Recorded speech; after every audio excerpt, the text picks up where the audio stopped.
Have you ever wondered why you have an imagination? In this episode of Putting on the New You, we're going to discuss how imaginations bring thoughts to life. Stay tuned.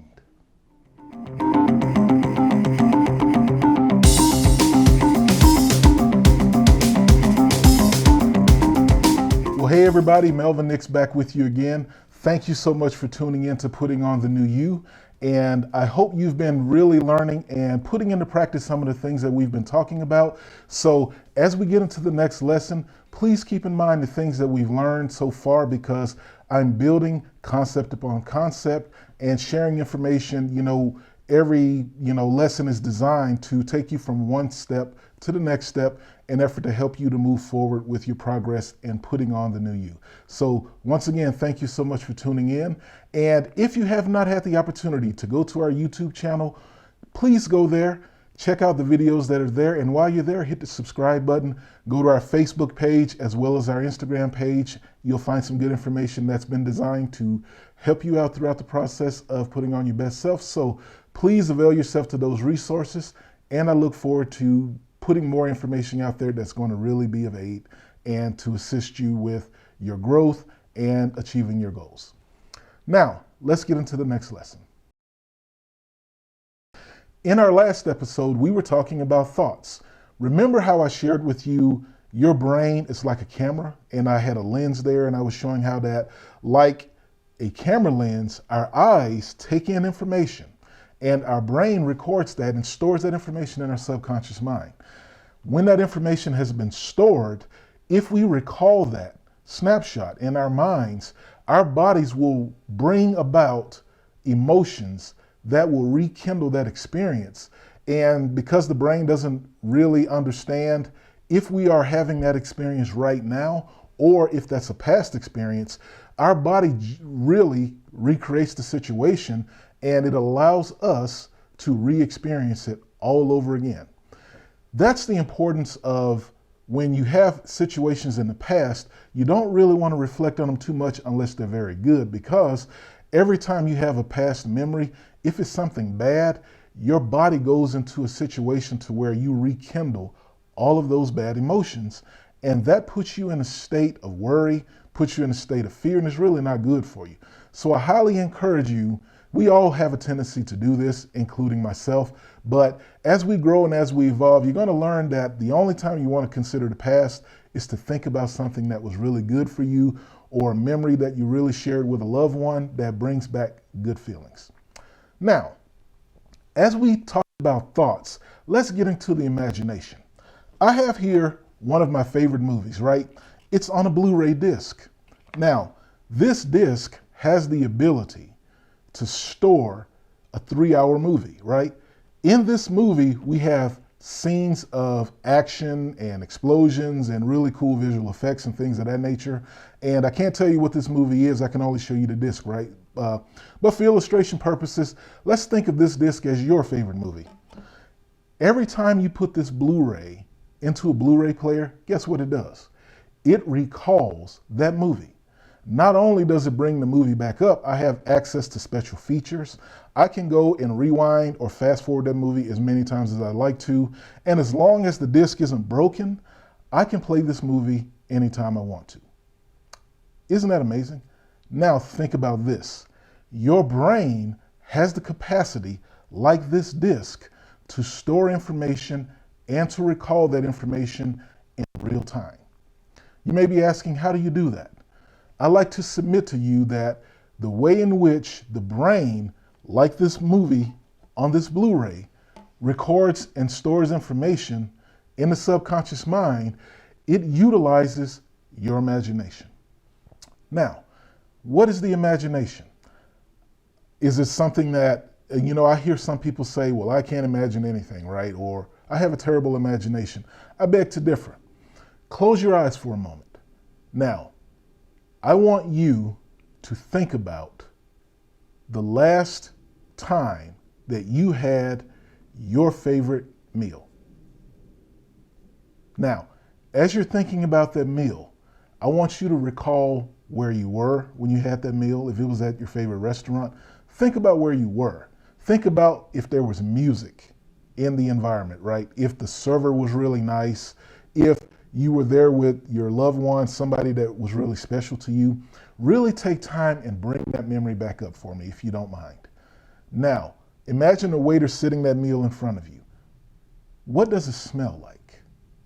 Is it sizzling because it's hot? Is it a situation to where before you even take a bite, the aroma of it is so good that it's causing your mouth to salivate? Okay, now come back with me. If you played along with me for a second, you were utilizing your imagination along with your subconscious to resurface and bring that memory back to life. If you followed along, you probably started salivating at that moment in time when you were having that experience, because that was a meaningful thing to you and you made a connection with it through your imagination and rekindled that experience right here and right now in that moment. Now, you may be asking yourself, why is it that I have an imagination in the first place? Why is it that we even have the capacity to recall information if sometimes doing that is bad? Well, I like to submit this to you. Think about the fact that from the beginning of time, we've had on this planet the exact same resources. We've had the same water, the same dirt, the same trees. Like there isn't any resource that's come out of the sky, that has been different from what's on the planet right now. So the point that I'm making is, within the earth has been resources from the beginning of time that man has figured out how to utilize to bring about everything that we need. For example, someone had a thought of human beings being able to travel through the air, right? Now, what did that thought do? It prompted someone to start working with materials, to build prototypes, and to eventually start learning how to put something in the air that would glide, which eventually led to putting an engine on it. And now we have flight. We're able to go from any part of this planet to another within hours. A trip that used to take years, because someone thought about how to use the resources that have already been on this planet to put us in the air. We now have flight. Take another thing into consideration. Think about if you wanted to call a family member right now. Back in the days before mobile phones, I don't know how many of you are young enough or old enough to remember having to go to a rotary phone. And then from there, going to a phone booth. And not even, to harp on the fact that the phones were old and outdated, but the way in which we would have to find someone's phone number was in a book the size of this dictionary called a phone book. Nowadays, we have access to that technology in the palm of our hand through what's called a mobile phone or cell phone, whatever you like to call it, right? Someone thought of how we can send communication from over power lines through the airways and through signals in order for us to communicate. Now, think if no one ever had that thought, if no one ever was able to go into their mind and take time and visualize, what would it be like to have a conversation with my grandmother who lives in another country? Think about how communication between us today would not exist. The reason why those technologies and breakthroughs came about was because someone utilized the faculty of their imagination. So let's talk about a few things that imagination allows us to do. The imagination allows us to not only remember the past. When we have a past thought, we can recall detail. We can see things that in some cases that you may not have noticed at first glance when you were in the environment, but your brain has the ability to recall that information.